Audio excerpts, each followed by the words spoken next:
We are starting recording. Recording now. I am drinking my drink. Oh, what do you? Nice. It is an energy drink. A Country Time lemonade Ooh, energy drink from Very nice. Rise. very nice. I got Nice. turned on to them because this is not an ad or anything. I'm just saying I like this one can. Sure. because This specific one. Yeah. it gave me second breath on my drive home from Vegas. Oh, Mhm. dude. Oh my It God. gave halfway point. The Kool-Aid one is my Mm-hmm. favorite. Country Time lemonade's second. But the Mhm. Kool-Aid one's where it's at for me. Nice. I wonder.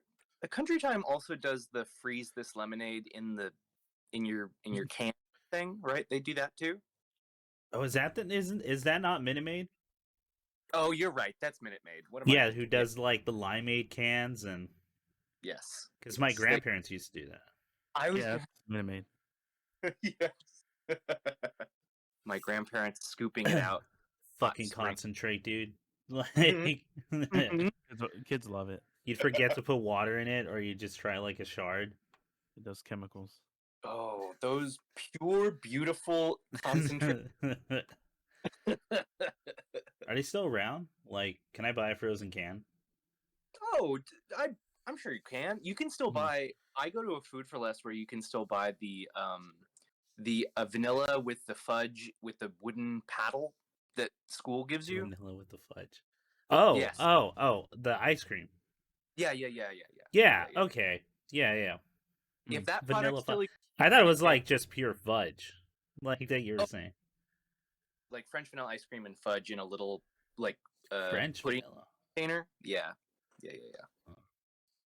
Yeah, man.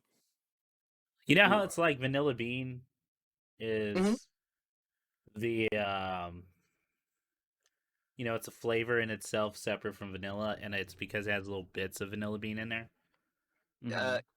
Sure. Or it has that yeah.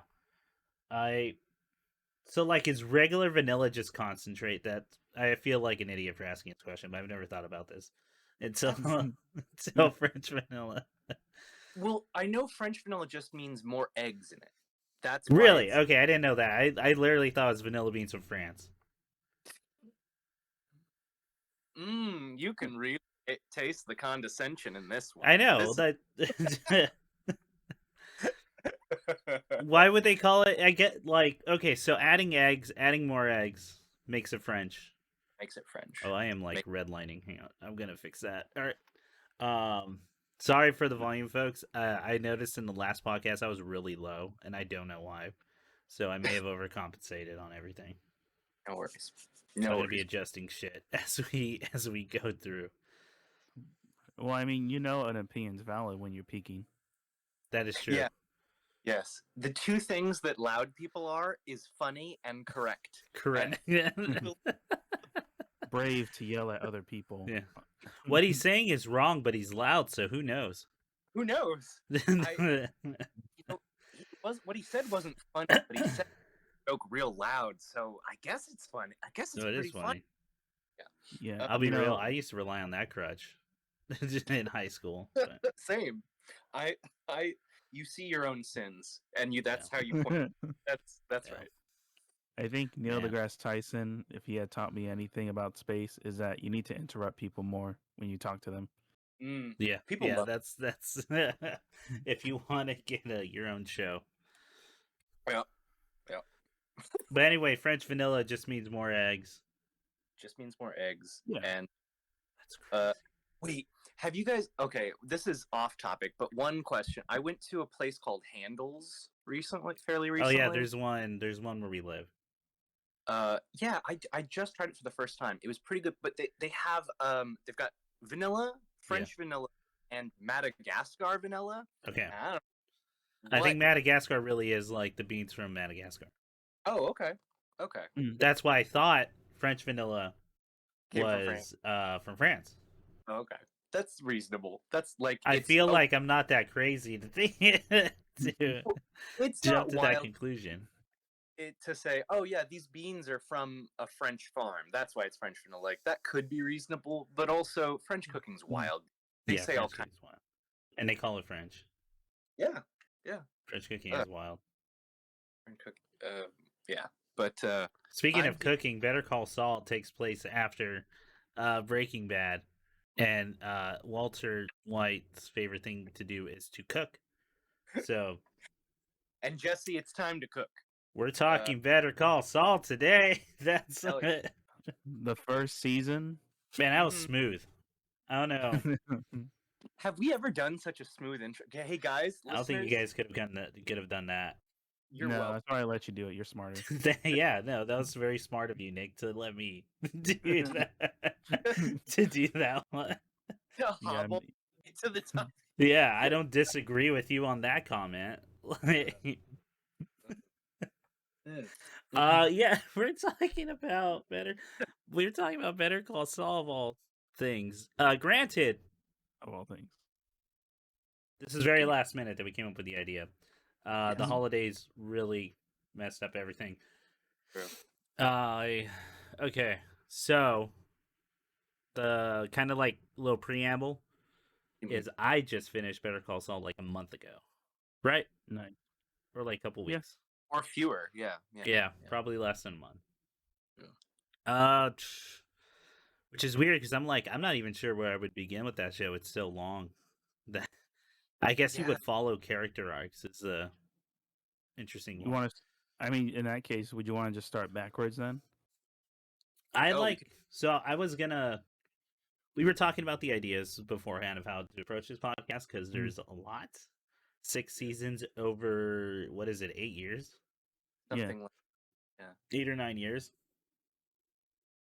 Which I think year count that's longer than Breaking Bad, right? By season and some change, yeah. And that was because, of course, the pandemic would hit towards the end of the show, and it kind of shows you can kind of see, and also that show. I think I mentioned it on some other episode. When it starts, you can tell it was edited for television because there's these drastic swings in tone between like certain scenes. Right. So like something like really jovial and it would end like high energy and then it would go immediately to Mike's like cop drama. Yeah. Yes. And it's like, well, there was obviously a commercial there. that was supposed to span.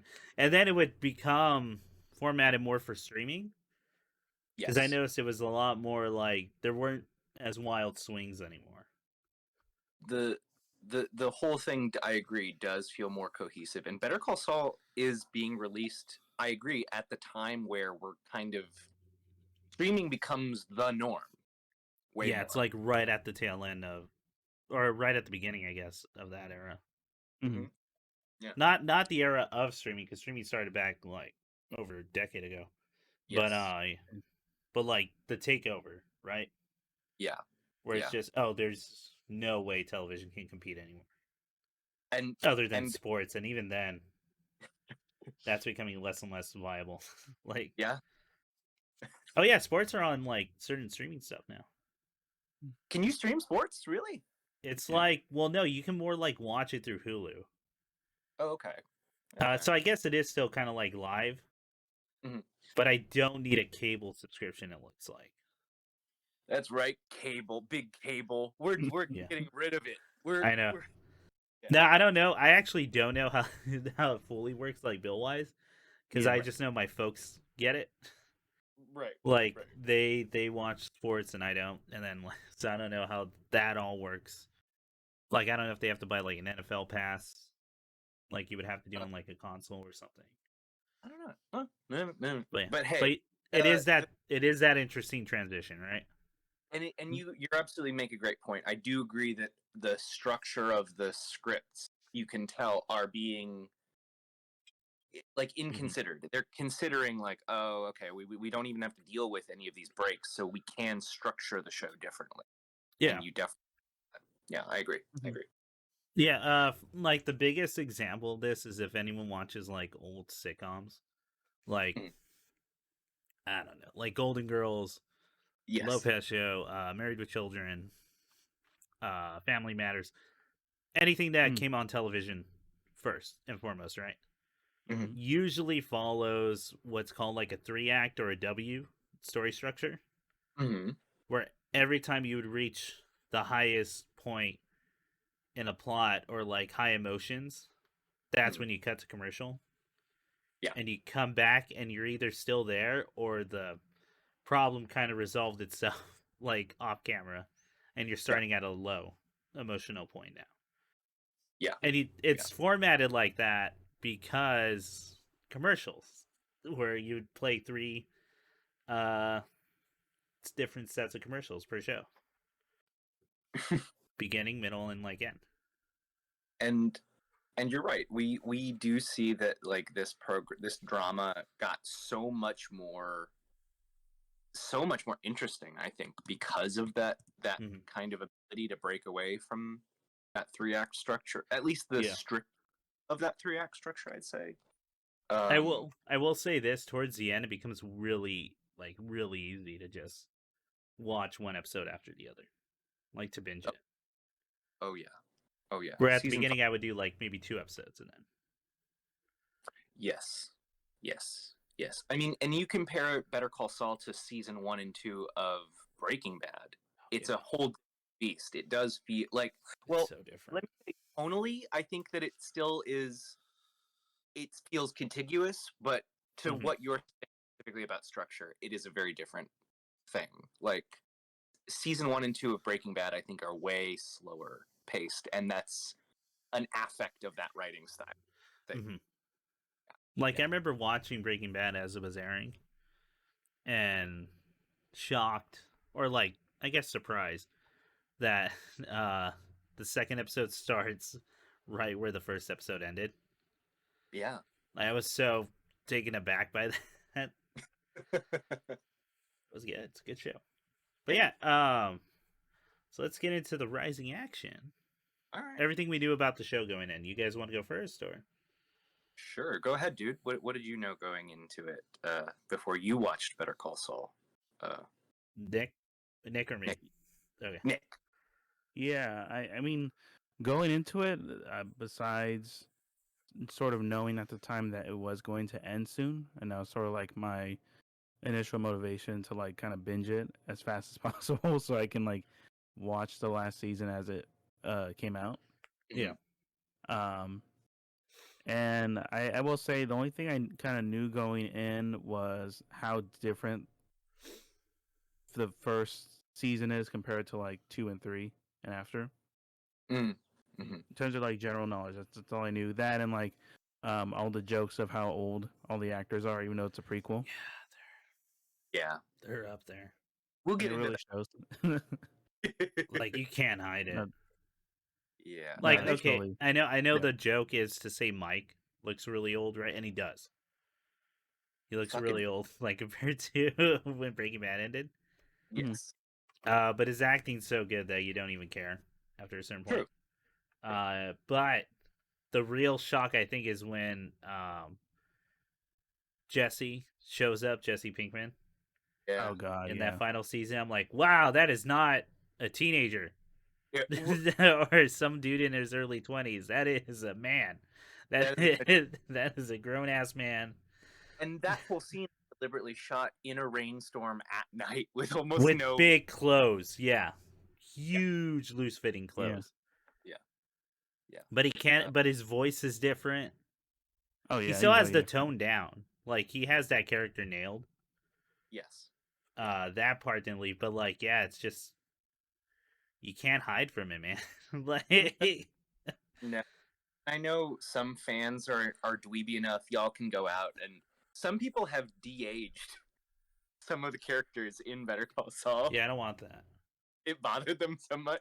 So you can watch that, dude, guys. You can watch a de-aged Mike Ehrmantraut. I don't like it. That's Like, no, that's weird. well, What does that it's say all, about me? that I need to see him like that to be fully immersed. Yeah.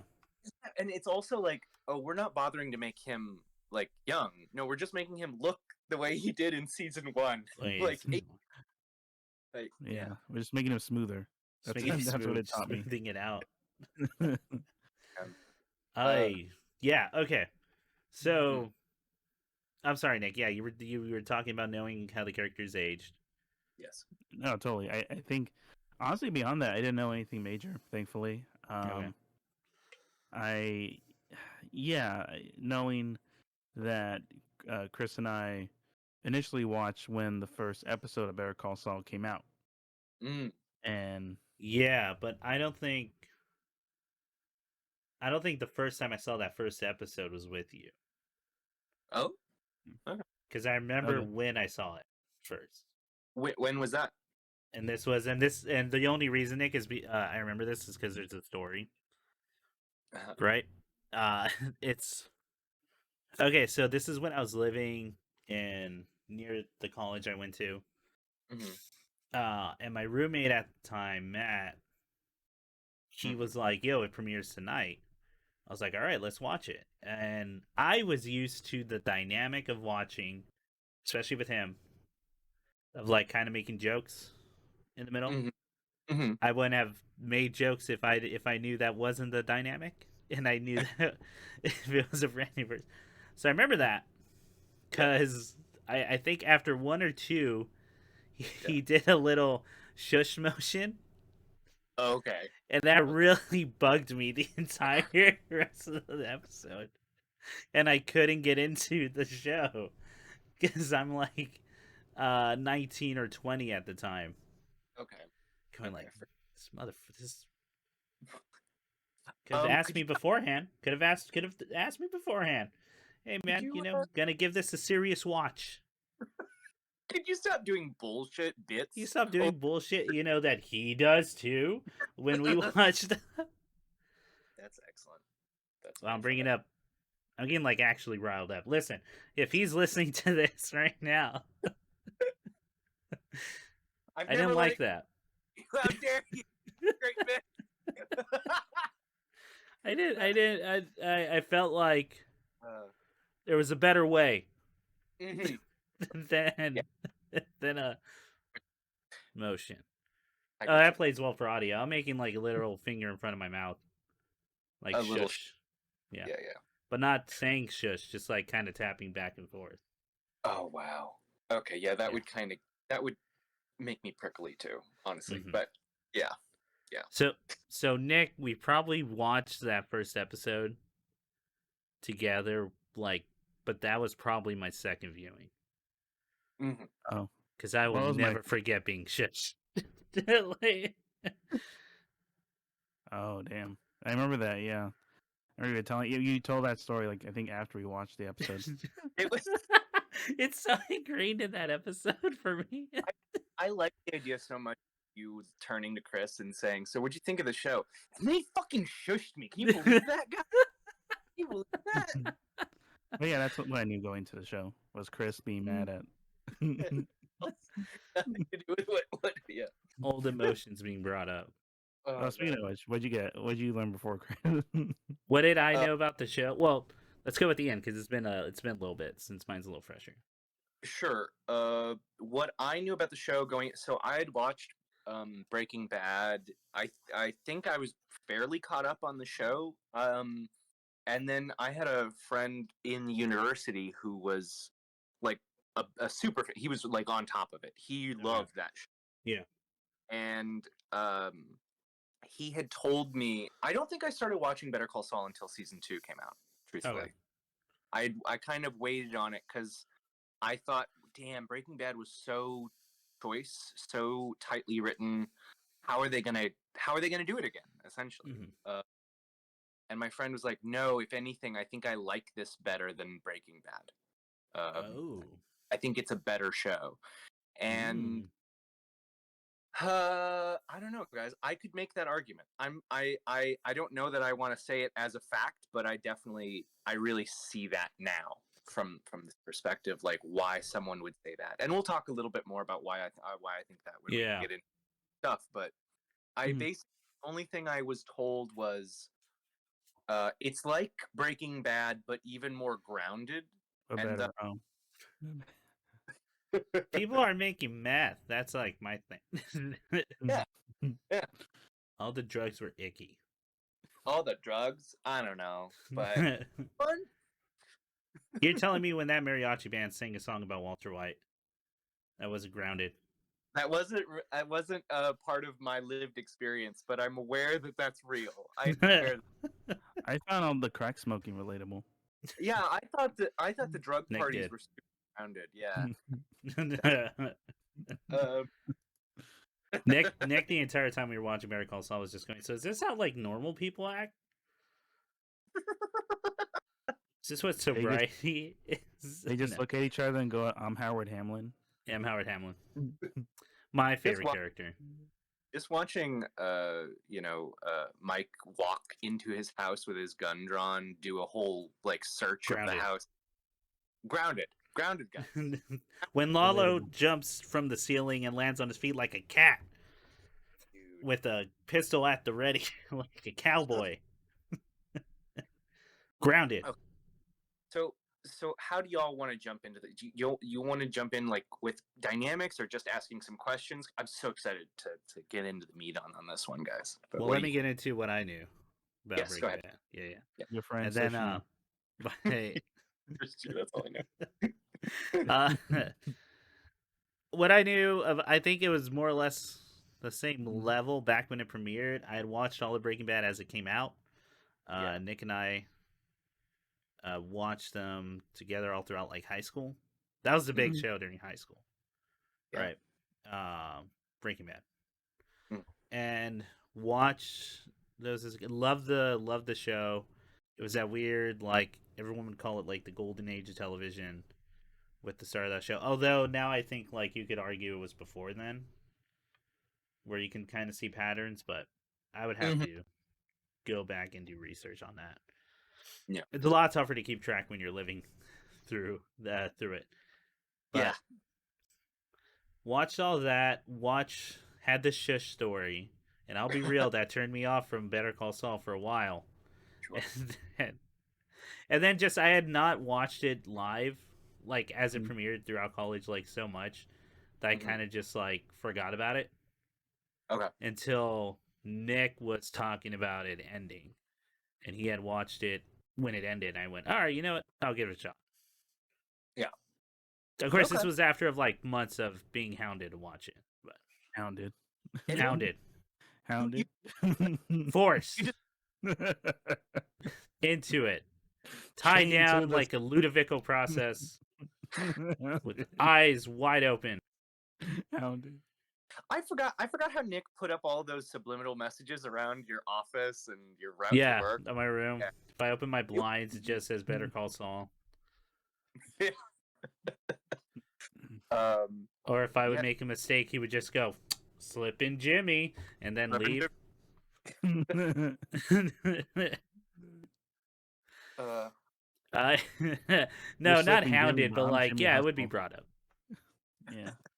My favorite thing to do now is like I'll talk about Better Call Saul and I'll go, yeah, but it's all detrimental in the sense that like all I think about is it's the show I was forced to watch. Chris is a fun guy to talk to. Really a conversation starter. I'm getting better at ending conversations, and I'm kind of enjoying that skill as opposed to keeping them going. Maybe that guy shushing you was a red herring. Maybe that really got to me. That I never wanted to be shushed again, so I must stop everyone before I'm shushed. He ruined my conversation. I will ruin everyone else's. That's That's amazing. Sorry, my bad. Yeah, no, but I not hounded. They would just tell me, "Hey, you should watch it. And then I eventually did. That's the real, actual, non-exciting version of that, right? Fair enough. And it's good. I liked it. Yeah. Don't know if it's better than Breaking Bad. I would have to rewatch Breaking Bad, but I can see. I think it's a tighter written show. Yes. But I wonder, because I know how they wrote that last season.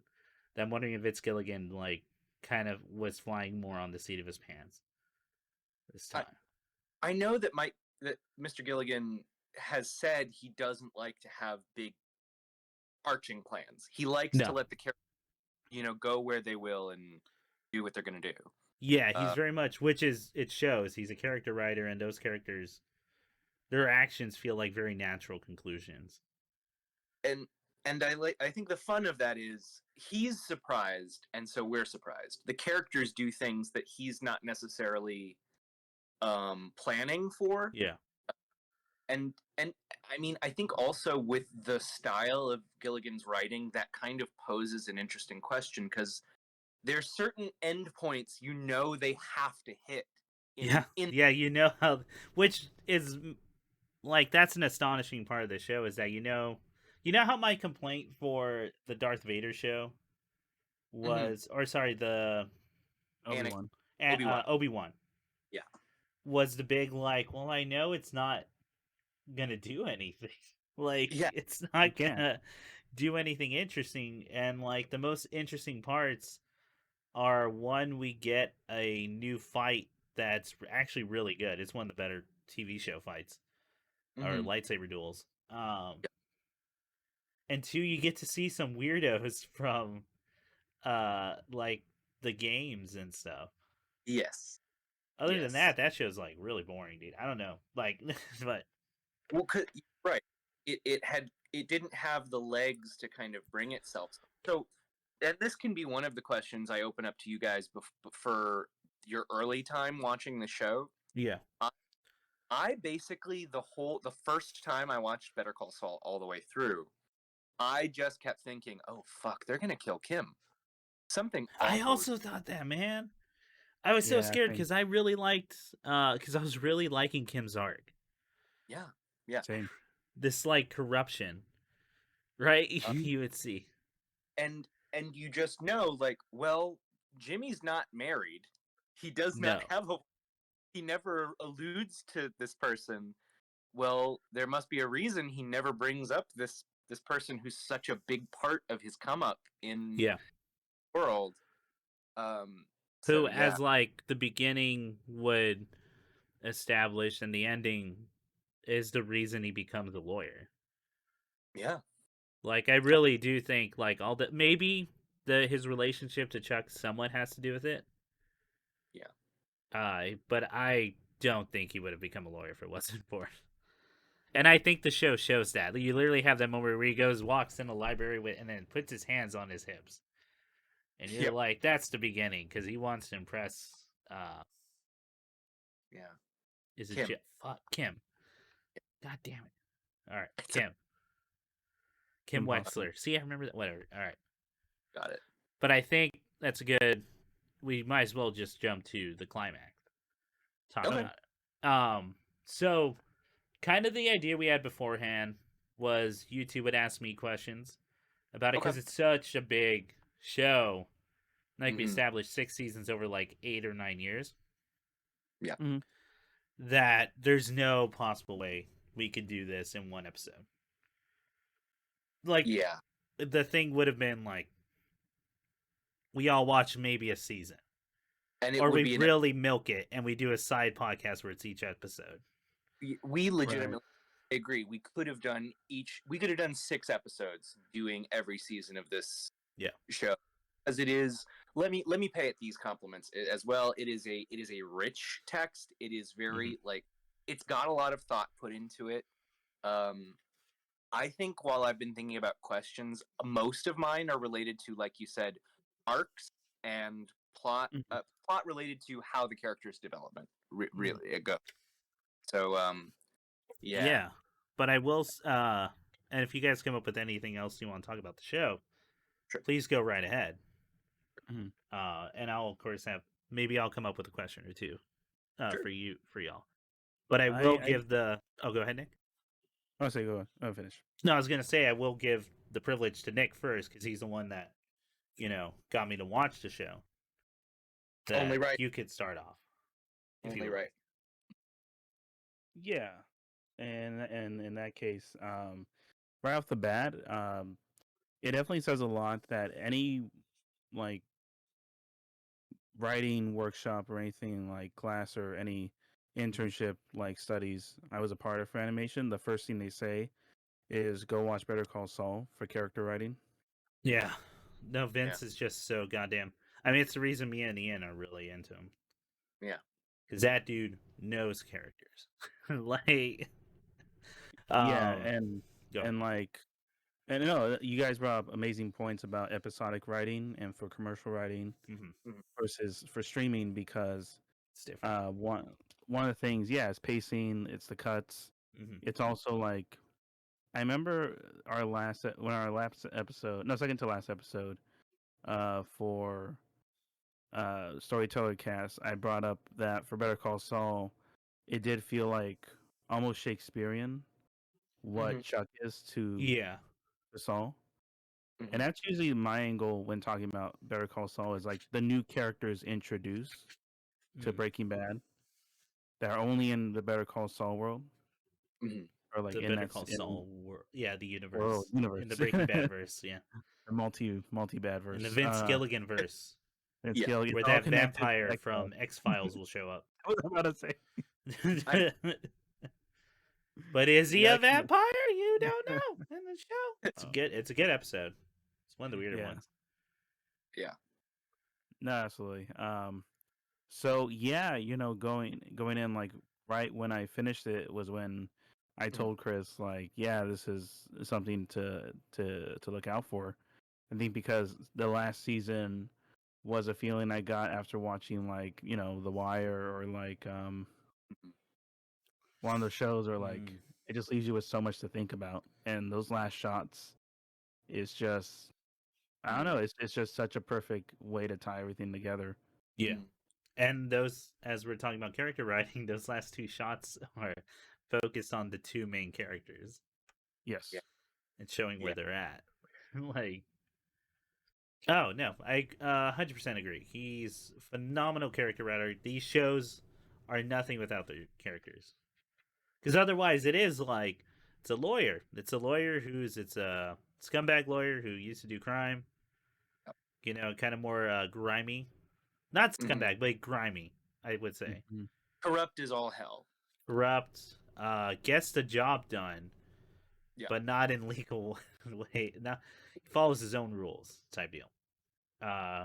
Versus the strict lawyer where law above all else type deal. Well, No matter yeah. what. Like on paper, that's kind of boring, generic. Yeah. But like you're watching, you're really getting into the depths of these characters, why they're making the choices they are, and like where it all comes from and how they interact with each other. And that writing's like it's captivating. You could like it was really easy to go from one episode to the other just to see what they would do. Yes. And then of course Yes. phenomenal acting all across the board. Yeah. Oh yeah. Let's give props to the folks. Tonight, as we record this, Bob Odenkirk is nominated for another Emmy for Oh. playing Jimmy and Saul Goodman. The Kim Wexler, who's played by Rhea Seehorn, is nominated for Best Supporting Actress. Oh Mm-hmm. yeah. And She should be. Better Call Saul has been nominated for the seventh time as Best Drama Series. It's actually now, and I'll just throw this one statistic out. Better Call Saul has now the record in the Emmys for most nominations without any actual wins of a trophy, but it's been nominated 53 times for an Emmy in different categories. Mm. So I mean, it is a phenomenal show. I genuinely, yeah. No, that's really cool. Sorry, go ahead. I genuinely hope that that they're well remembered and that we can all show them our support. Like, yeah, those actors fucking knocked it out of the park with these. Oh yeah. These, yeah. Do you know if the guy who played Nacho or Harold and like oh my god, So, that's his name, right? Harold. who played Nacho Varga? Yeah. Is he nominated for anything? This year he is not, Ah. but I I'm not sure if he Okay, had. well, He he might. wasn't in this the last season, so never mind. Yeah. No, I get what you Okay, mean, never though, man. mind. Like, I remember I was telling Chris about like how he didn't really get much acting after Better Call Saul. Yeah, when you told me that, dude, that's bullshit. Like that, Yeah, because he's he so fucking good. everything he does, he's always stand out. Like he always Yeah, does something really unique with that character. he Uh, nails the having to live with a tough veneer Yeah. at all times, but be having very conflicting emotions underneath that are like, and that kind of like tearing him apart. Yeah. yeah, He's I so think. good at that, like with I, especially with the delivery and looks. I think that this show does that so well. I have some scenes in mind between two characters I'd love to ask you guys about that I think's related to that if you want. Mhm. Yeah, go Uh, for it. Unless so, Nick, did you have the so- question after all? yeah, Because it was you go supposed first. to. Well, no, I'll start with the end because I think mine's gonna tie into in regards to the last since I brought up the last season. Okay. Got it. All right, Ian, go for it. So there's two scenes in the middle of the show I wanted to talk about because I think that they reflect bigger themes, the big ideas for the arcs. One is the last time that Jimmy and his older brother Chuck are in a scene together, Yeah, uh, wherein he's been humiliated. You know, Chuck looks like a crazy person, and yeah, and probably is like unwell in some way. They have proven that his electromagnetic sensitivity is not physical; it's all in his head. It is in his yes. head. Which Um, I will touch upon the episode right now, but I sure, feel like there's been so many good analysis of that episode. I have no idea what else I would bring to the table. Uh, I got you. near perfect writing. that episode is amazing. That Yes. Yeah, like from start to finish, you're never bored, and it's just people talking in a courtroom, Yeah. like for like an hour. It's like watching a real trial. It really is. But Yeah, but it's like an interesting trial, not yeah, like having been dramatic. on like a grand jury before. Well, that's different than like regular juries, Yeah. but a lot of it's really boring. A lot of it is just list and lists of Mm-hmm. things happening. Yep. Um, except for the one thing that just ruins how you view the world, Mm-hmm. and like that I'll never get into. But it was captivating, right? Like all the way through, Yeah, absolutely. I and agree. just this breaking down of this character Yeah. who is arguably like probably the sturdiest one in the show. Like it's the least likely to break in Yeah. your opinion because he's so like just Firm. committed. Like he's just so hard. Yeah, standing on his hill. Yeah. But you see the cracks early on. You see, Mm-hmm. well, all throughout before that episode, you see Mm-hmm. those cracks forming, and like we're the ones that already were there. Yeah, It's amazing. I'm sorry, Ian. Go ahead. But so I've got two scenes, but I'll ask you about this one first. But Yeah. so when you that scene where ostensibly Howard says something to the not Howard, sorry, Chuck. Chuck says something to the effect of, "Jimmy, I just want you to stop apologizing. You are a bad person. You just need to like live with the fact that you're a shitty, terrible person, and you can't take responsibility for yourself, and you'll probably be happier when you stop." And it's not only like an incredibly cruel thing to say to somebody Yeah. in that, especially in that context, but it's very strange because when I'm watching that scene, I empathize with both of those characters intensely the whole time Mm. because,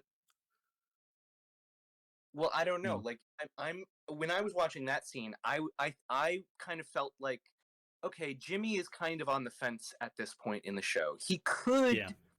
He could go straight, and he's trying to do the right thing. He is Hmm. trying to do good by people, but there's this thing that Chuck sees in him that he is just that guy. Um, and then later on, at the very end of the show, you kind of get Kim basically telling Jimmy some version of that as well. Just the way we are is bad. We are not good people when we're together. We Yeah. shouldn't be together. It's something in our nature. And like so much of the show is about like fighting your nature or fighting for who you want in the circumstance that you're stuck in. If that Yeah. makes I You're think that right. No, there is a lot about. Oh, sorry. Go ahead. I was just to say all the characters in some way I think do wrestle with a version Yeah. of that. What they're supposed to be versus who they are, Yes. and trying to get out of their situation. And Nacho has that. I mean, Nacho has that big time. big And it's both like getting out of the initials. He's already out of like whatever got him into the cartel stuff. Yeah. And now trying to get out of that with choices of his own making. Yeah. Yeah. And with his whole mantra being like living life how he wants to live it. Yeah. You have even Gus, where you get to see hints of like the village he grew up in. Yeah. And coming into this whole situation like this and trying to be like not just a part of it, but to be the situation, to be the like The the one in control. cartel. Yeah, to be in complete control, like a monopoly over it. And I mean, so much of Gustavo's like background is based in his disempowerment. He was the weak one who was, looked over for the Salamancas, and then his rise to where we meet him in Breaking Bad, where he is the one in total control of everything. Yeah. Almost to like this weird robot repressive degree that he, in Breaking Bad, we have a Gustavo Fring who can control his own body. Like he doesn't even allow himself to have strong feelings anymore. He's completely just a tool of the moment. It's God, you guys, it's real good writing. It's really good. It's really good writing. Even with well, no, Howard's like the only one who's not like that. Howard's not really wrestling with who he is. I think No, Howard. he's probably the happiest. No, Yeah. well, that's not true until we find out the divorce. His wife doesn't like him very much. No. Yeah. And that Howard has a lot of that Chuck in him, and I think that was another thing. Is like Chuck is on the books the good character. He's the one who's following the rules on paper, and according to the law, according to the letter of the law. Yeah. But he's also a deeply unsympathetic person. He's Chuck's the fucking worst, dude. He's like, that's the. Well, go ahead. No, go ahead. No, I was just gonna say, the idea of like in those scenes where Jimmy is the bad guy, he keeps helping scumbags get off. He keeps bending the rules. He fabricates information. He falsifies documents. He's breaking the law left, right, and center. Mm-hmm. But there's an emotional core of like helping the old folks with Sandpiper and actually getting them some, whatever with that old lady that he felt bad about conning. And he's like, I will say that was like a big turning point for me on Jimmy. The Sandpiper story. Yeah. Just that making her. I forget the old lady. She's amazing. She's like, she plays the perfect just old lady who wants to do good and probably hasn't done anything wrong in her life. Yeah. And just Jimmy ruining her social life and almost like a Mean Girls like high school. Yeah. And it's like it's so. Oh, sorry. Go ahead. Just the as you say, the Mean Girls. None of my friends will mall walk. It's so like because it sounds like childish almost, but you're realizing like this is all this lady has in his life, man. Like, and it becomes this heartbreaking thing of like. It becomes so weirdly cruel compared to you've watched people like get executed at this point. But no, the slow destruction Of this of woman's circle. yeah. To the and then Yeah. like the friends not even once they get the money, it doesn't solve the issue. And it's a Yeah. great moment because it's like Jimmy's so blinded by like, well, it's all about money for everyone, Mm-hmm. right? Yeah. Like once that's fixed, it's fine. Yeah. But no, he poisoned the well, Mm-hmm. and what really mattered were those relationships that he tore down. Like, Yep. Mhm. Yeah. oh, I love that whole sequence. It's so cruel. It's It's so cruel to this thing. Which is why like when like and it's great because he does have to match that level when he makes himself the villain, Yeah. Mhm. and it's only maybe a volume or two up, like from what he actually did. Yeah. Truthfully, yeah. The Exactly. only thing being like he did care about these people at one point, Mhm. but was blinded by the money, like or by like revenge against Hamlin. Yes. Yeah. Exactly. His own emotional pettiness, his own. Well, I mean, and that's the dark part is that sometimes Chuck was right. Is Yeah, Jimmy too far? He does fuck it up for people because he's in it in these weird, wrong-headed ways. yeah. Yeah. Yeah. But oh man, I feel like I can. I mean, you could write essays about any of these characters. Like the thing with Chuck. Chuck is like everything wrong with the legal system that we Yeah. have established, right? This idea that the law is the law and not Sacred. to even think about why laws exist in the first place. The law is sacred. Yeah, the law is sacred.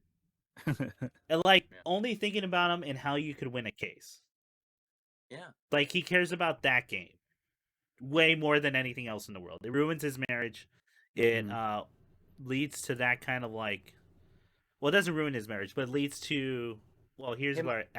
here's what I argue it could, because it does lead to that like destruction of his own like mental foundation.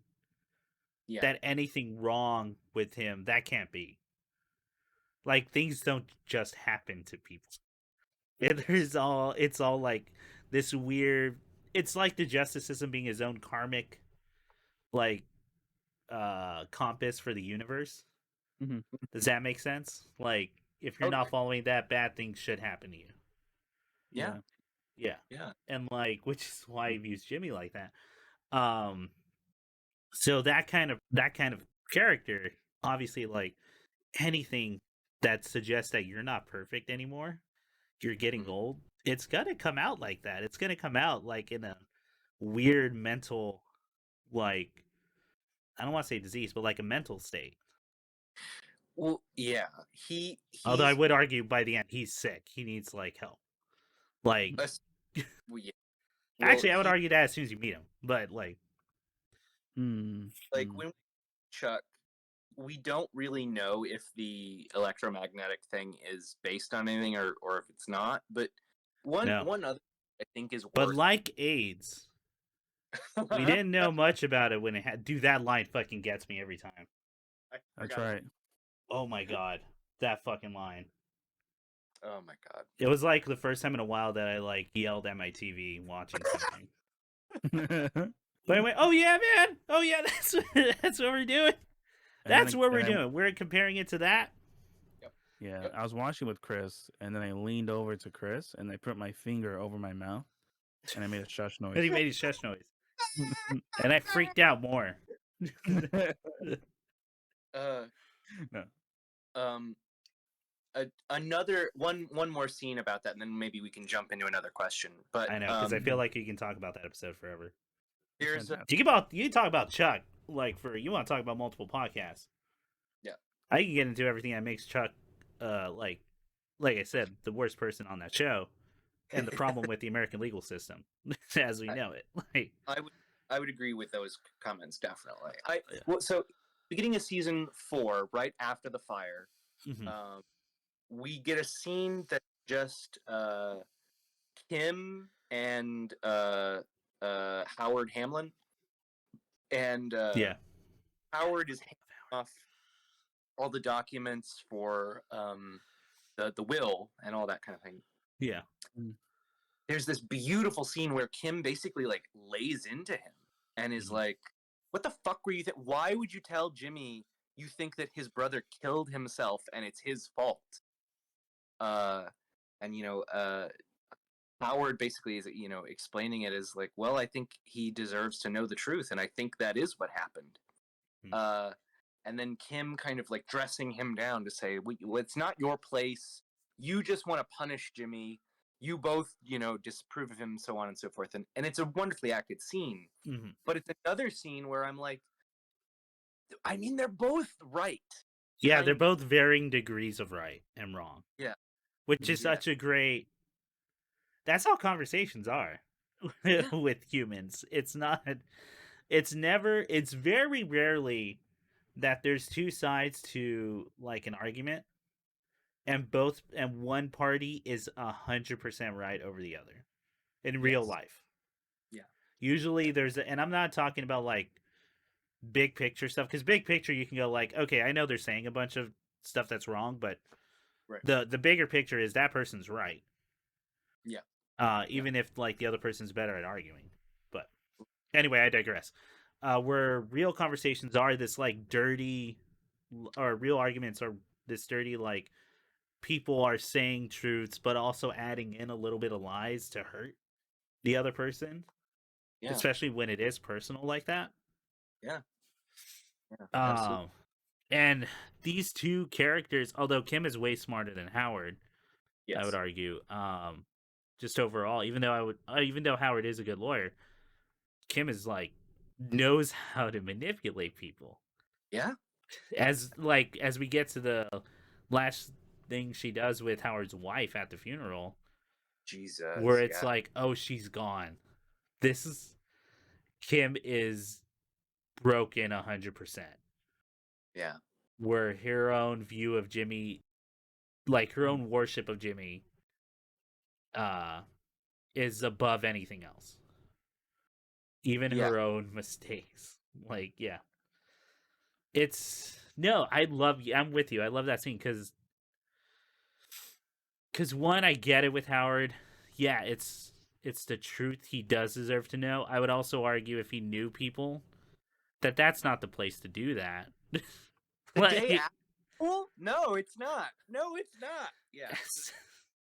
and you don't come to their apartment because it really comes off like, to me it comes off of more just a selfish get it off my chest type deal. Yeah. Mm-hmm. Which is part of the reason, I think the bigger reason obviously being um, Jimmy's just trying to hurt Howard. Yeah. Sorry, the bigger reason being he's trying to not think about that. Yeah, it is his fault. That Mm-hmm. maybe that his hand in the suicide is a lot larger than what he originally thought. Yeah. Yeah. But to just jab it at Howard back like that. Yeah.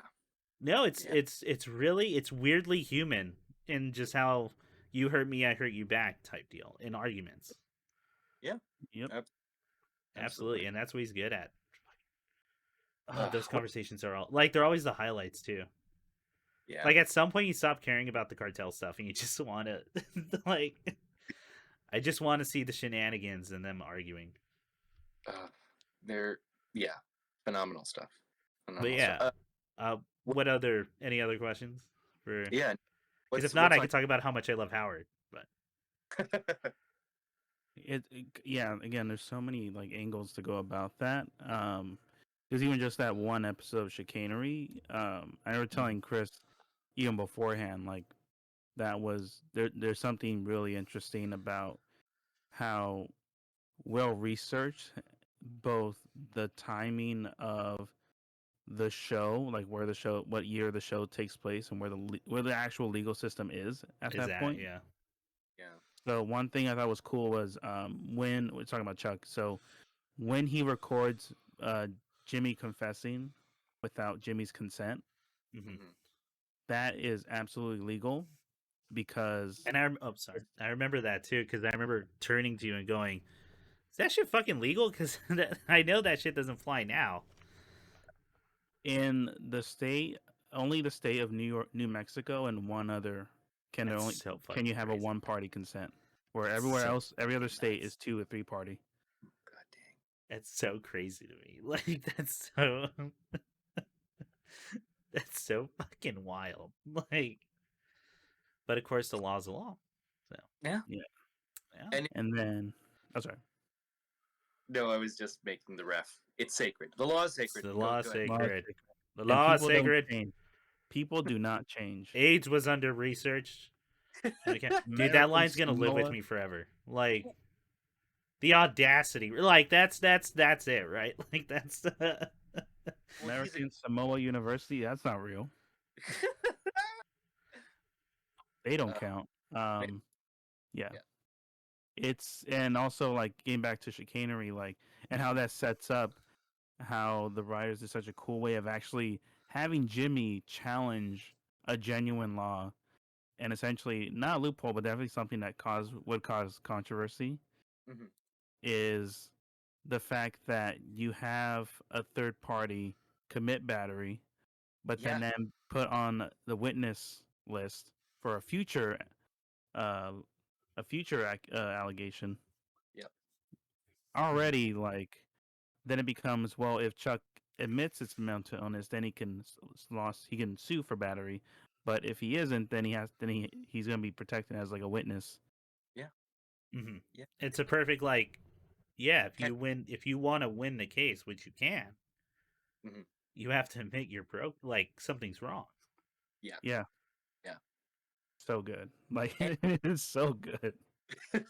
It's so good. It's the like it's just a perfect way to corner that type of person. That type of character. I think about a lot of the characters on a Better Call Saul as being foils to Jimmy, and I mean, like that's kind Mhm. of how you structure it. You want them to be, excuse me, you want them to be interesting. Yeah. So you want to see how they're different. I think that Chuck was a super interesting foil to Jimmy. Here's another foil pair I want to talk a little bit about and get your guys' thoughts on. Yeah. Is Gustavo and Lalo Okay. as kind of a pair, like them going against each other, and even just kind of the way that they navigate the space is opposite to one another. Like Yeah. Gustavo is contained, considerate, well mannered, but really distant and cold. Whereas Lalo is emotional, but like very charismatic and very like Oh yeah. likable. Oh yeah. If you met him, like the thing I always thought was funny was like when I first saw Lalo, I thought, oh, he should be the one in service industry. He's way better with customers than this. Yeah. But what about that dynamic? I think it's super interesting. Just the like that part of the cartel story, their struggle for power over the North Valley, the South Valley. But whatever. Yeah. You want to go first, Nick, or you want me to take over? Oh, you can go first. Okay. Lalo. Okay, so just on the basics, Lalo is yeah, like you said, very more outward, very outgoing, charismatic. By the way, that actor used to be on soap operas Oh, and no. telenovelas, right? That's where we looked up, Nick. Yes. So Is that's why he's good at that. Like okay. you have because you have to be charismatic if you're gonna work on those shows, all right? Mhm. Can I just say for anyone who's never like checked out telenovelas or soap operas, is to look into what those actors have to do in order to act their parts, and maybe that's why the shows are the way they are. Yeah. Because they Mm. have to film so many that, and they've literally people have talked about like you memorize the script within like minutes beforehand, and in telenovelas sometimes there's not even a script; it's someone in your ear telling you Mm-hmm. uh, Yeah. how to what the line is, and you have to make a choice every time that plays out. And Mhm. and not to mention the work that goes into that. So I'll throw out his name is Tony Dalton, Alvaro Luis Dalton, and Okay. he's been Hawkeye. He was on Love, Pain, Vice Versa, and Solantes del Sur. Mm. And yeah, that's like a 6-day work week sometimes for telenovela people. It's a daily show. It's a daily show. Yeah. It's fucking nuts. How Yep. they have to. So one, he's already an amazing actor when he gets in. That's probably how he got it. Just being charismatic as all hell. Mhm. And it is supposed to be his character where it's this kind of like wolf in sheep's clothing almost. Although Yeah. you wouldn't call him soft looking at him, but it's more like it is supposed to be disarming, right? Yeah. Yeah. But maybe that's Absolutely. what makes you worried is that he's in this business and he's like that. Yeah. Yeah. So That there's got to be. Oh, good. just to say, he's in this business, and like Lalo is not bringing that kind of menace that you get from the cousins, or No. even from the quiet sternness of Gustavo. He seems like, oh, I'm your buddy. We're just talking, Yeah. whatever. Yeah. And Yeah. just and Vince Gilligan usually does this where violence is usually an outburst, Yeah. especially when it comes to the men, like in the show. Yes. It's very like not Coppola. Who's the dude with all the gangster movies? Not Francis Ford Coppola. I mean, Am I Scorsese? crazy? It was a Coppola. well, Scorsese maybe, but you could say Coppola too, man. Okay, Either's right. Scorsese and Coppola were like, yeah, that's how male anger is usually viewed. It comes out like an explosion. Or Yeah. Tarantino had that. Yeah, Tarantino has that too. Definitely. And it's that with Lalo, which makes him such a good like kind of antagonist to Gus, because Gus Mhm. has more or less everything planned out or tries to plan out everything to a T, Yes. and has backup plans in case those plans like fail. And is usually good about making decisions. Lalo really does go with the flow, though he does seem to gather information beforehand, Yes. just so he can, but improvises once he's in it. Yeah. Which is why he's able to catch Gus off guard, Yeah. like in the shootout. There's no way they. Oh, go ahead. Because you can't plan around a random dude. Like, yeah, there's no plan to undo. So Yeah. that's why he's hard to catch. He's so slippery. Absolutely, and him knowing that Gus would go to that. Like the only reason Gus gets out is because Gus has to act on a hunch. Mm-hmm.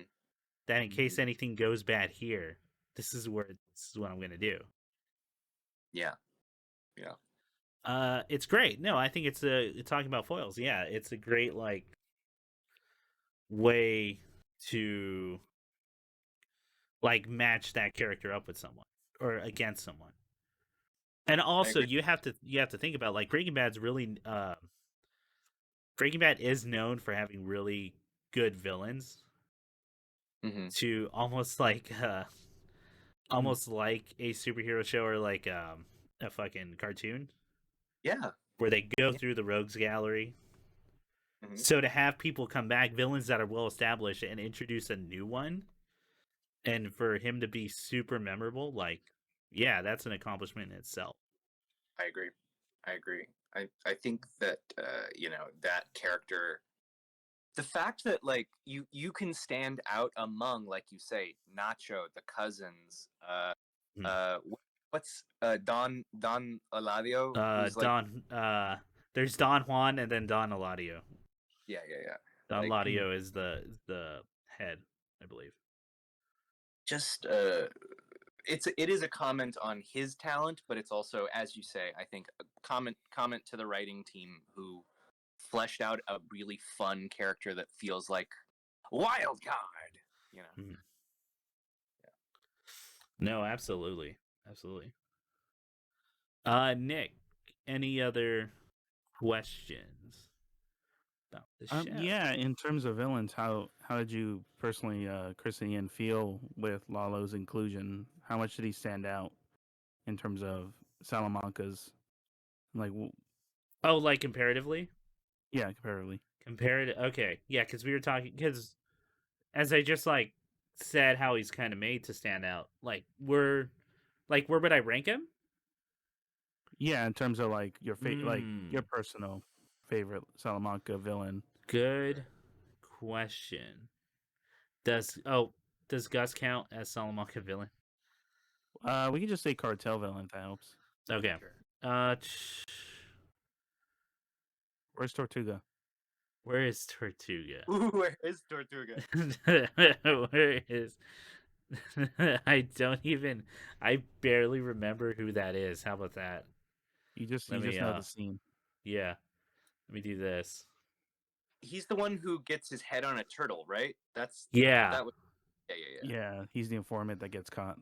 Yeah, I remember that. I remember Hank getting in out there.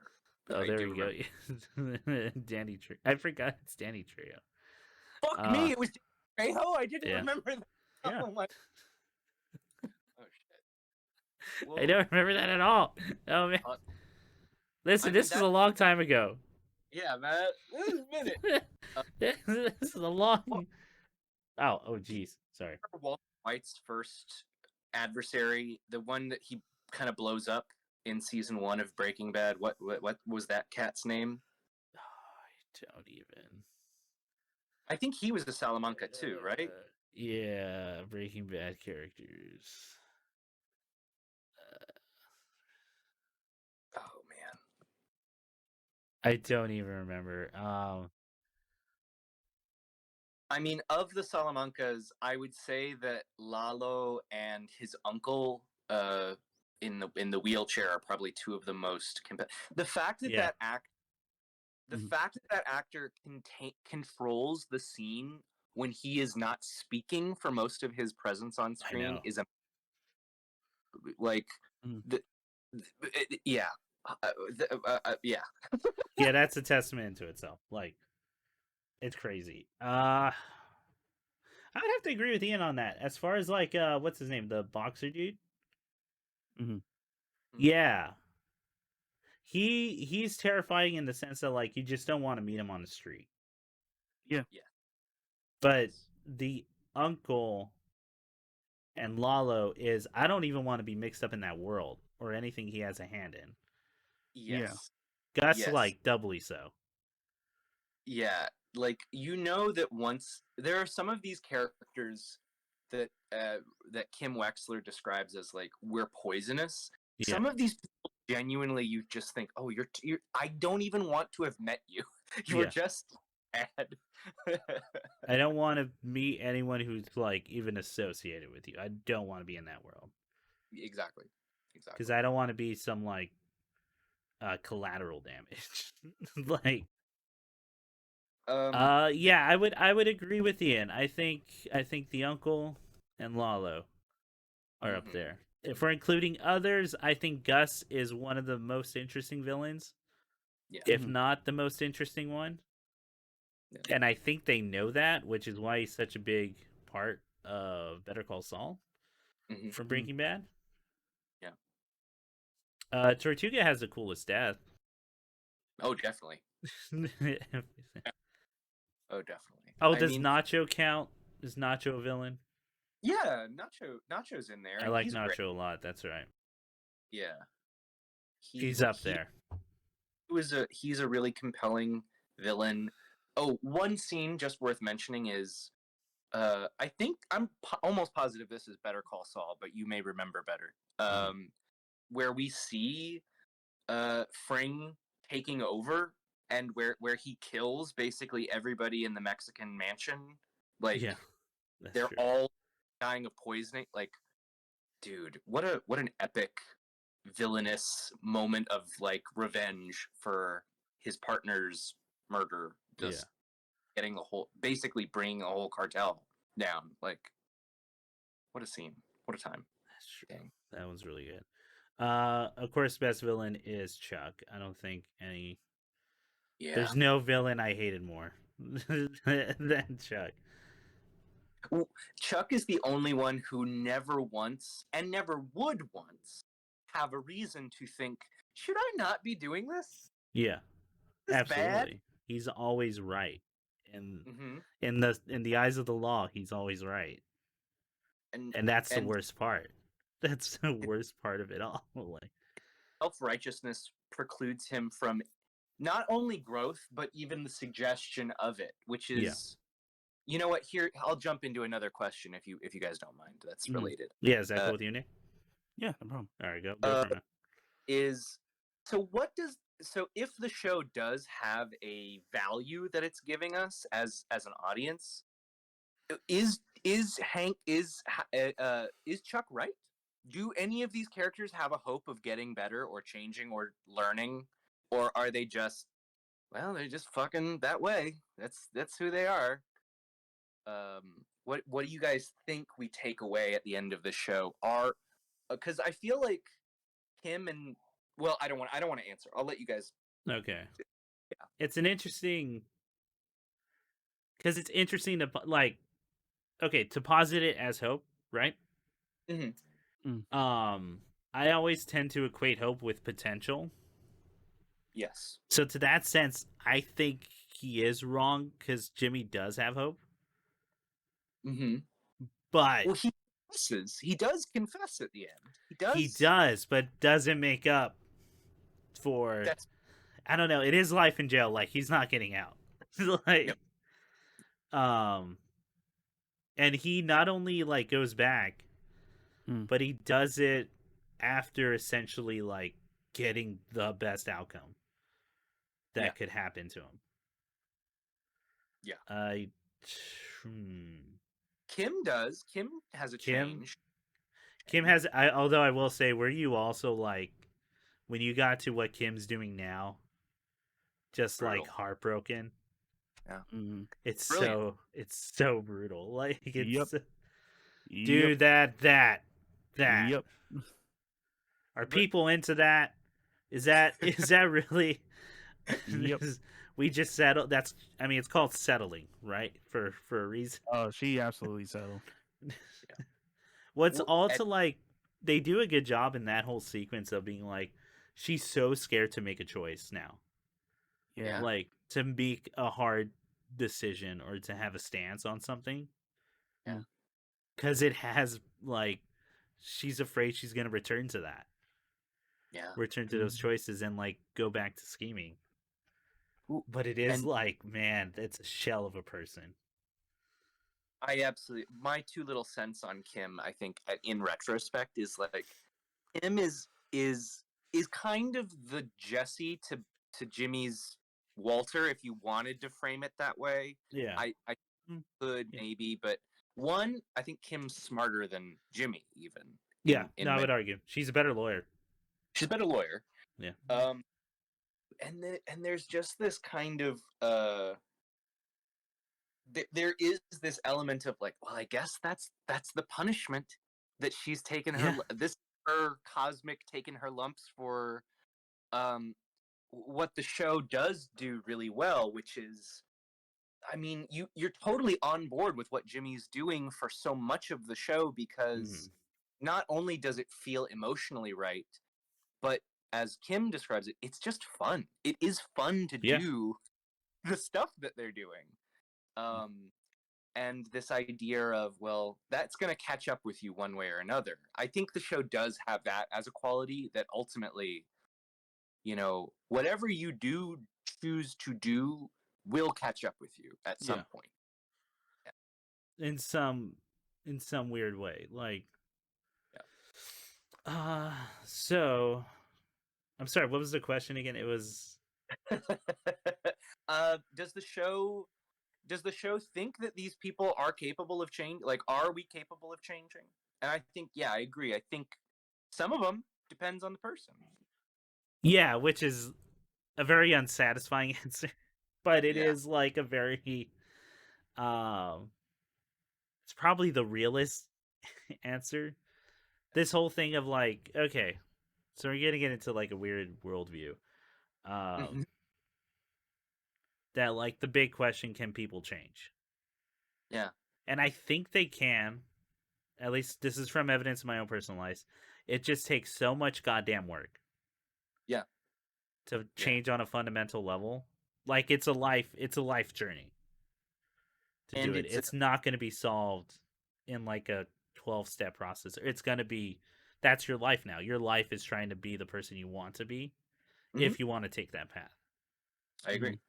And Oh, sorry, go ahead. just to say, and I think it's also that internal aspect of like, well, someone like Jimmy was never going to change until they had to, until they're presented with like season 1 through 4.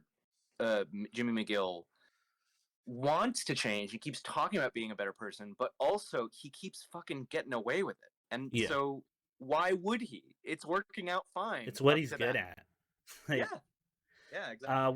which goes back to my thing of like, so the addendum to mine would be, yeah, it takes a lot of work, and that's your life, is that, and it's not easy. It's gonna be a grueling track the entire way. You might not even notice when you change, but when you finally do, you realize all the work you put into that. Mm-hmm. Yeah. And if you're not actively doing that, you just kind of, as you age, become a more distilled version of who you are. Mm-hmm.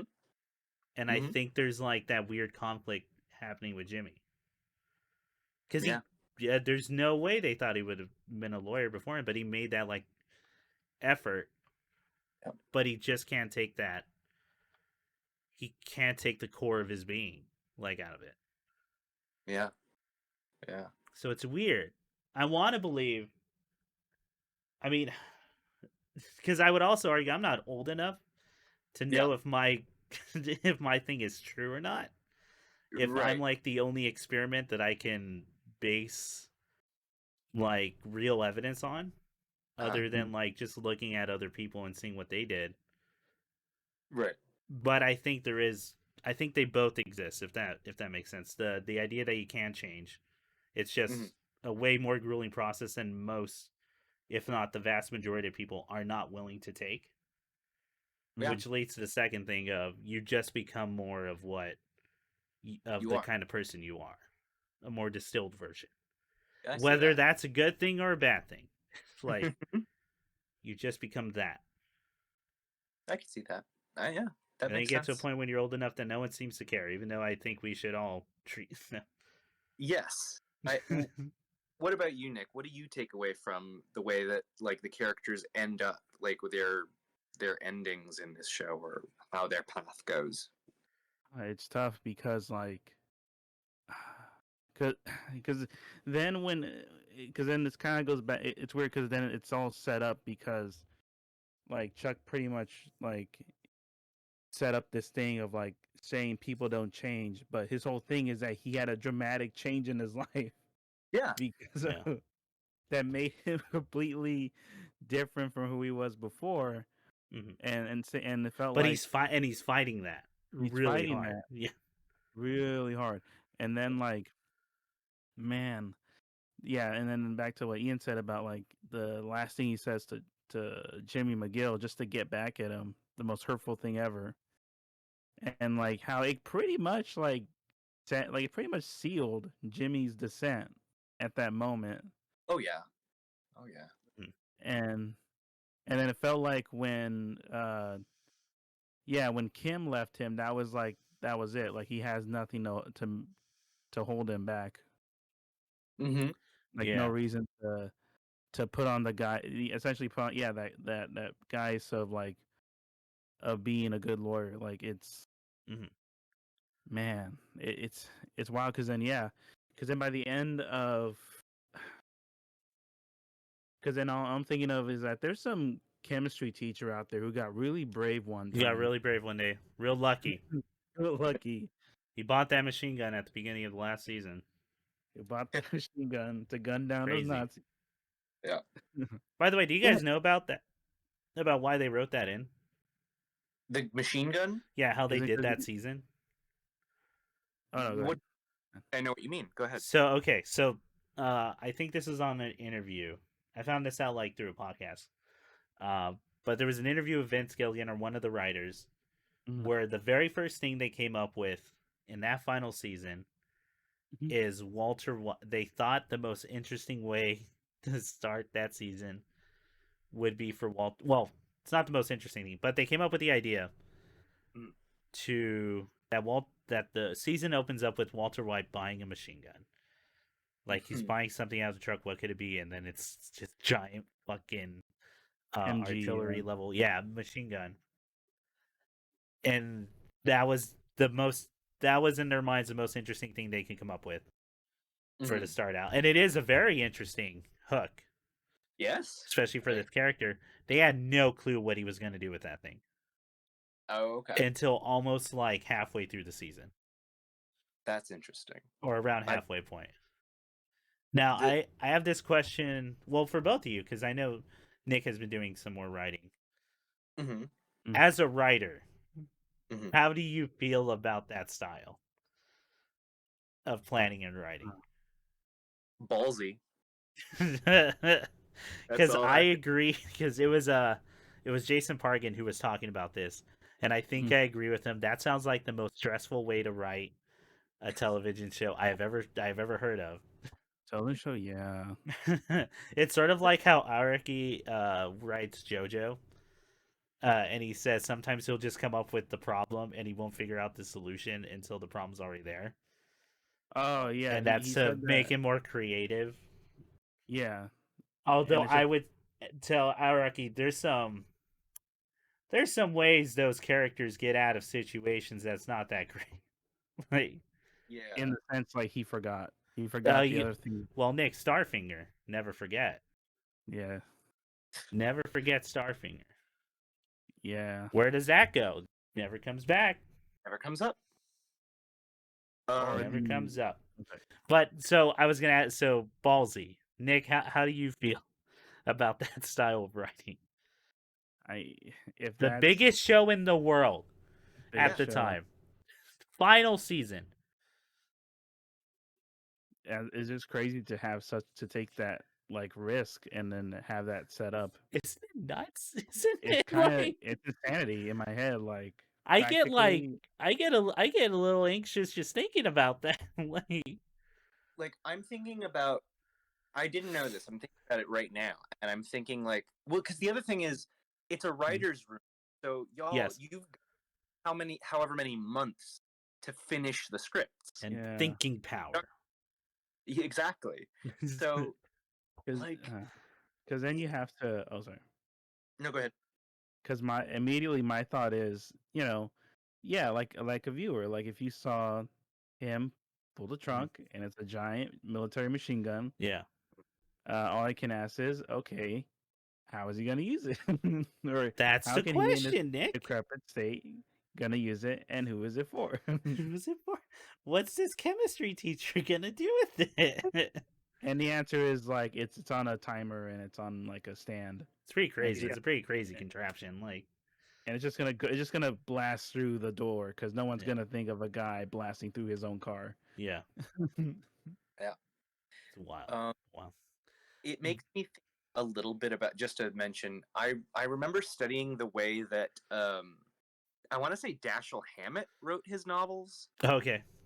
Yeah. and Dashiell Hammett, Maltese Falcon for anyone who doesn't know. Falcon, Yeah, the yeah. no, Dashiell Hammett would say like, yeah, I would sometimes have an idea of what the crime was. I would write the crime, but I wouldn't know who did it or how they did it. I would Yeah. just write it. I wrote it in order. I wrote it the way you read it in that way. And they're like, so how do you figure out who did it? And he's like, well, for one thing, reread um, reread some of my books. Some of the questions don't get answered. I just Yeah. never came around. Yeah. Yeah. And two, Maltese Falcon's a weird standout because every question is answered, yes, Mhm. whether it's satisfying or not, depending on who you are. But yeah, most of it's stuff like there's shit in there that you're like, the fucking why? nine, It's a yeah. red herring. So you see, Ian, it was planned Yeah. all along.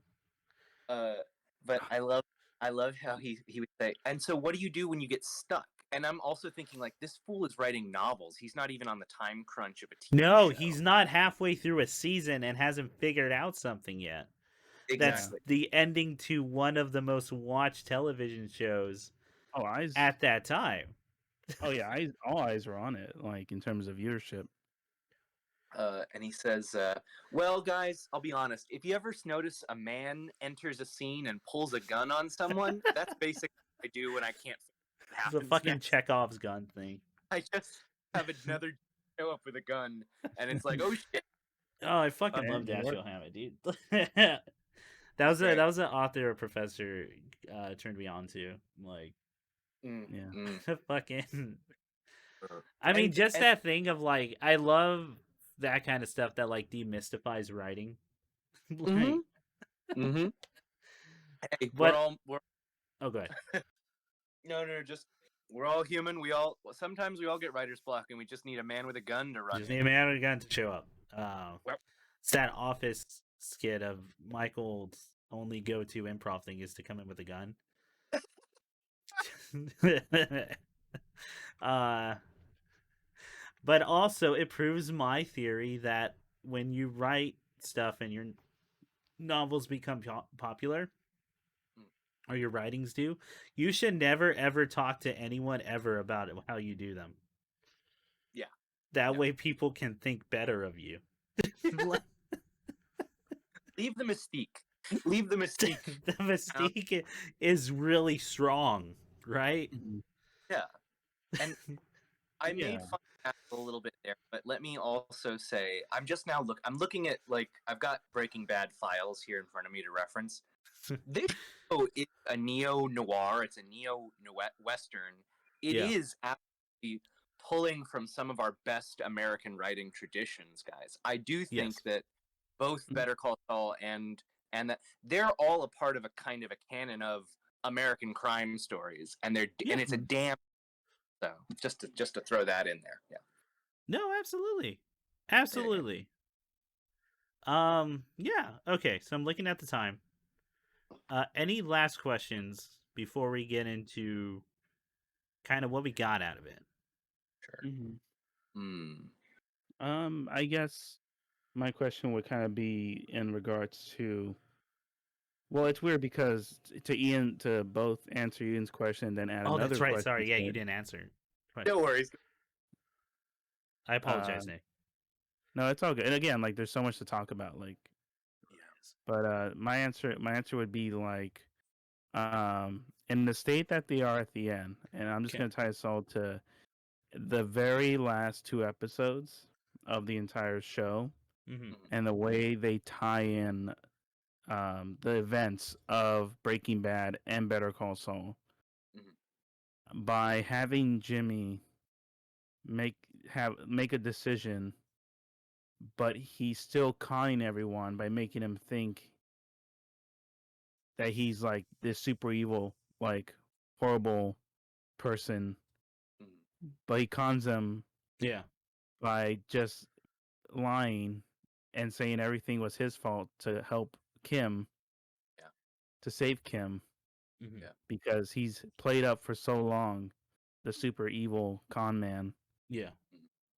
that he's like, well, I might as well just do it and then save people that I care about, that I'm feelings for. And I think by the state of at the end of everything, it's just like, man, it's crazy. It's like everyone has changed, but at the same time, like some things that never change. And I think like that's the Yeah. coolest thing about how like complex these characters are is having that. And the fact that Kim at the end in the same spot where they always smoke and Yeah. it tells Yeah. them It's that it's great. 83 years. Yeah.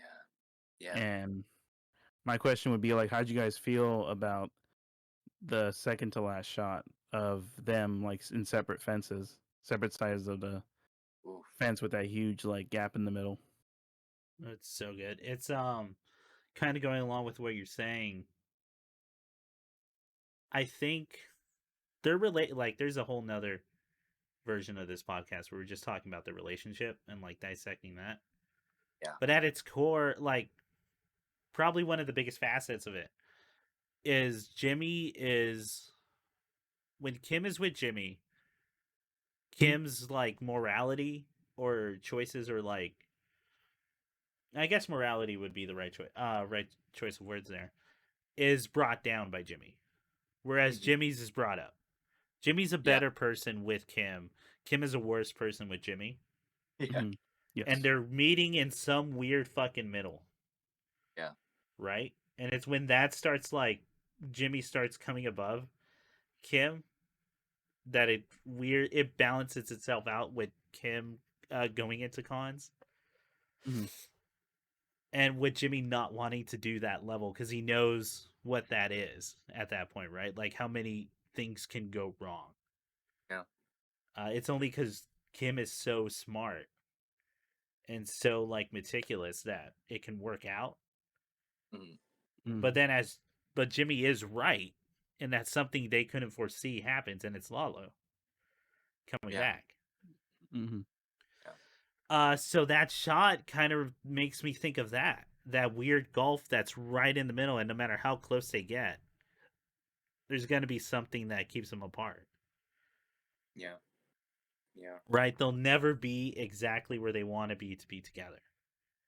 Even Mhm. if especially since they cannot be the best versions of what they want to be together. Yeah. That's impossible. Yeah. That's a great No, I think it's a great shot. It's well, dang, man, you took all the good points, but yeah, it's a beautiful shot. Good. Yeah. I'm the smart Right. one. See you guys. It I think If any of my shit thematically even made sense, dude. But like,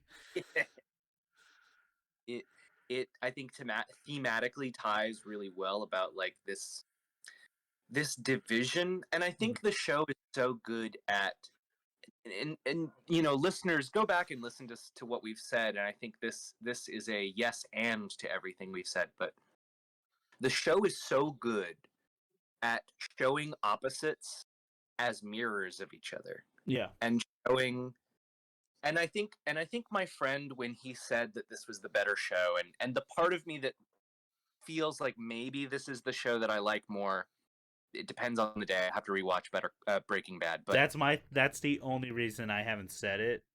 yeah, Like, right, I haven't come to a choice is because I probably should rewatch Breaking Bad just to make that right. stance. But yeah, my gut wants to say Better Call Saul. The thing that does it for me, I Mhm. think, is this show is so good at showing you how easy it is, and how these perceived gulfs, these perceived divisions aren't there, Yeah, and then sometimes there are gulfs, there are divisions, and there's shit that we, at least within the reality of the show, they're the ones we can't do anything about. Mhm. Like the gulf between Gustavo and what he actually wants is he wants his partner back. That's what he wants. yeah, Everything else is is is out of this hurt that he's got, and this hurt is just getting bigger and bigger. Mhm. Jimmy wants to be with Kim, I think, at the end. I think early yeah. on maybe he wants respect from his brother and from the partners and things like that, but I think his deeper want is like Kim I would at the also end. argue I think that's what he thinks he wants. Oh, Before, is as the he's spending more time with Kim, realizing he's always wanted Kim's admiration. yes, yes. And this idea of one scene I'll mention really quick as kind of a part of this is the Mhm. death of Howard. Um, is so grim. It's so brutal. It's so sudden. Yeah, Um, but it's also this moment where we have this meeting of the straight world and the criminal world, yeah. the up and up world, and the world of total danger. Mhm. And the show is kind of reiterating this idea of there isn't a separation. They are the same. It's the same people in the same places doing the same shit. Yeah, They're just oh, so I mean, the show does so much with its reflection on internal nature, on our societal nature, on why do people do crime? Why do people keep doing these bad yeah. things to, and how do we, normalize it? And we didn't even really touch on Mike Ehrmantraut's whole plot about wanting to No, his support. whole arc. Yeah. Like, it's amazing, guys. Mm. Please go watch Better Call Saul. It's Yeah. all out there. Um, Absolutely. I think this show is really phenomenal at it makes me more nervous than Breaking Bad, because I watch a scene like when Howard dies, and I'm like, well, I've known. Well, I don't want to frighten anyone. I've known people who've broken the law before. I've known people who are on Yeah. like a part of town. I've known people who are, not anything that serious, but like the reality of knowing somebody who's in a bad mix, and knowing how fast and easy it would be for that kind of world to do what happened to Kim, do what happened to Howard, do what like Yeah. is ostensibly a normal average guy who just keeps letting all this in, and it's because there isn't a separation. It's all one thing. No, it's So this weird. It's almost like the law is this weird thing we made up to exactly, create an illusion of separation. You know? to make us all feel safe and good over here, Yeah. and they're dangerous over there, and the reality being there isn't really one. No, And it's a weird fucking gray area. yeah, exactly. So I mean, I think that the show is more effective in that regard, because Walter at the end of the show is such an unambiguous piece of shit who Mm. has abused his wife and his child and everybody. Like you're Yeah, like, I would oh argue at the end of Breaking Bad, there's no like real redemption for yeah, Walter. exactly. Like, I think him saving Jesse is like the bare minimum. It's the bare minimum of things, Yeah. but and he's in with Nazis. Fuck that guy. Dude, But, I know the last two seasons are wild. Like, uh, but this show is yeah, so good at showing, like, well, I mean, do you want to be like Chuck? Do you want to be like Jimmy? Like, all of these people have to deal with their shit somehow. There's Yeah. nobody who's on top, who's good, who's Yeah. and when good, I don't mean moral, I mean like resolved. Yeah. Every is Mm. always miserable and aching and hungry, and it's so human in these ways, and I think that's amazing about it. I may have not answered Absolutely. your question. I apologize, but that's what I was I think thinking. I think that both I think that covered it, like, and got into what we Mm. got out of it. Which leads me to ask Nick, I think you would have been the only one then who hasn't Yeah, what'd you get out of it? what'd you get out of it? This is the falling action, by the way. Yeah, no, totally. I think there's just so much I got out of it. So There's a much. lot because there is a lot to to take away from it, right? Yeah, I'm just trying Yeah. to think of an angle where it Okay. isn't like it didn't come from a 5 or 6 hour video essay. Um, Yeah, I you think probably watch more of those than I have for this show because yeah, I haven't checked out anything. yeah. It's funny. I think everything you guys talked about is pretty much what those kind of videos cover, Okay. just in longer length, obviously. But I think personally, what I got out of it is these sort of it's gonna be like a weird comparison, but Mhm. I remember the first interview I saw of Kentaro Miura kind of talking about writing characters within the philosophy of karma, Okay. Mm. and how characters are sort of representing different like stages of karma and different like forms of different forms of relationships with different intent. Yeah. And I don't know, I felt like that when watching the last season, of this feeling of seeing both everything come together and certain actions and personalities being essentially like punished, or also like kind of put in the forefront Mm. of like, especially when especially when Saul Goodman is pretty much being told every horrible thing that's happened Yeah. and the consequences of Walter White's action. Yeah.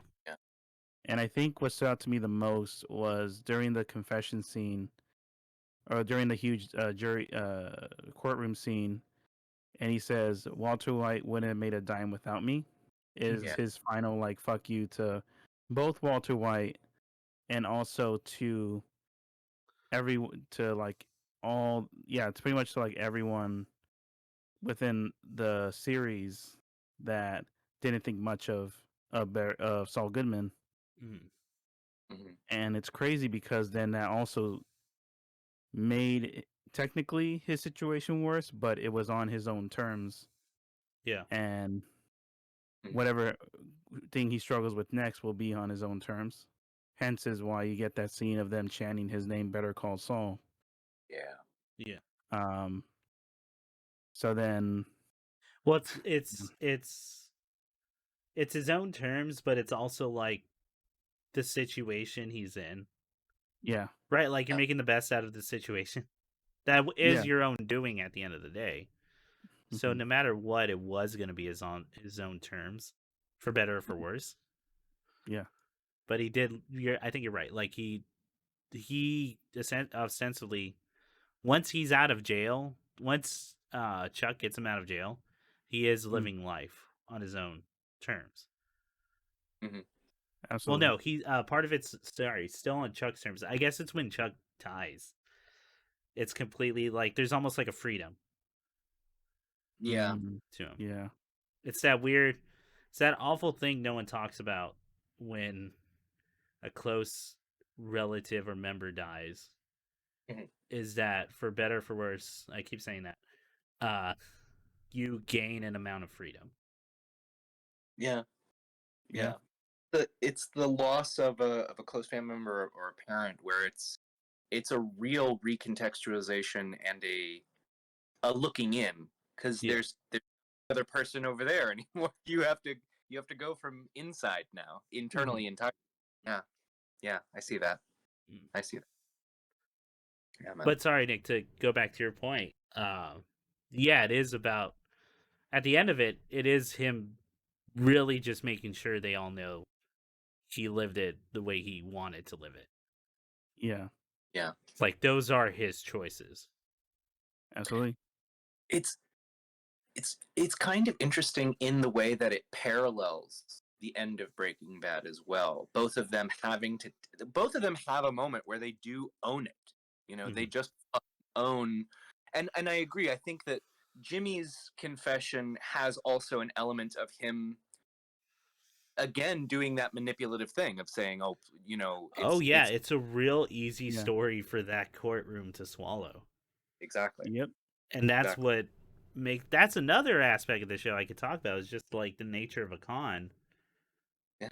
Um but it's one of the most important things is the story has to be the person who you're telling the story to, they have to want to accept that story. It has to be tailored in such a way Mhm. that this smartest thing I can do is accept that as truth.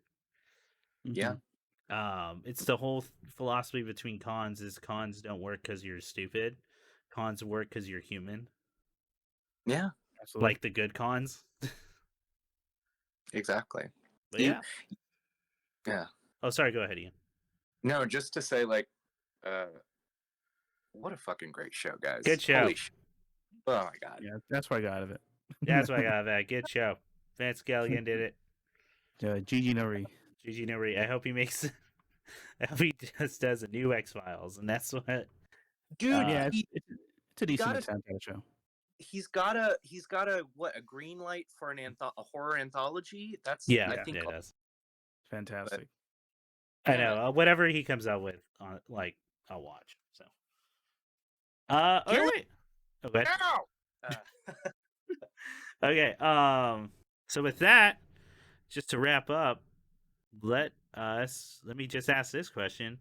Favorite character, quick, why, go. Ian, favorite character, go. Lalo Salamanca. He owns the screen. He Got it, got fucking it. He owns the screen.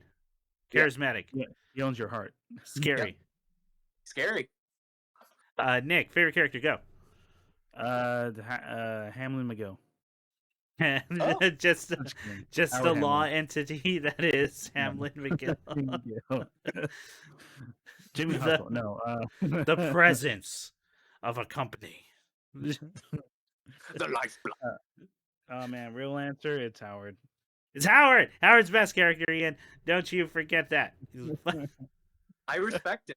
Okay, for real, every time Howard's on screen was like the funniest fucking Yeah. part of that. What a 10 out of 10 performance. Like, oh, just a toy soldier of a man. Like, he Dude, doesn't seem real, But at the same time, I know people or have met That's- people like that. that's a real absolutely. And what's crazy about him, one last comment about Howard. He's a dude who I think knows his lifestyle is Yeah. unmaintainable. And he's gonna keep trying. He's gonna keep like I mean, there's that great conversation where he gets into the history of like of Howard like joining Yeah. the company, and his is just, well, my dad wanted me to be a lawyer, so I was a lawyer, and that's it. Take over the company, and that's all who he is. It was all just oh, there was nothing else. That's what it was. Oh, dude. Okay, that scene of him just running through backyards is like perfect. What a perfect version of what that character would handle that situation. Fantastic show. Good show. Any final words before we say goodbye? Get ready to break bad, y'all.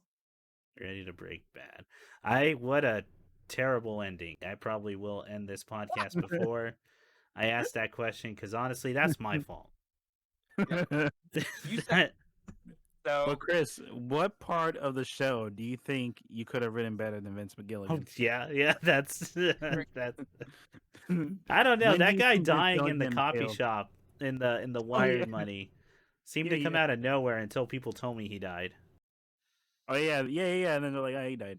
I really interpreted that as him knocked out. Same. Yeah. And I mean, they use it, right? But Yeah. I You mean feel like the- Lalo would have been smarter not to murder someone on U.S. soil. Oh, you mean the Wire? The Wire? Yeah, the center? Wire guy. Yeah. I also thought he was knocked out. I didn't think he like got shot. or I don't knocked know out. if I could have written it better, but that's a part that sticks with me as weird. Fair. I don't think I could Bizarre write it better even. though. There we go. That's my ego for the Hey. for the. But when do you think Vince failed as a storyteller? All right. Well, I will say goodbye, everybody. Good night. Good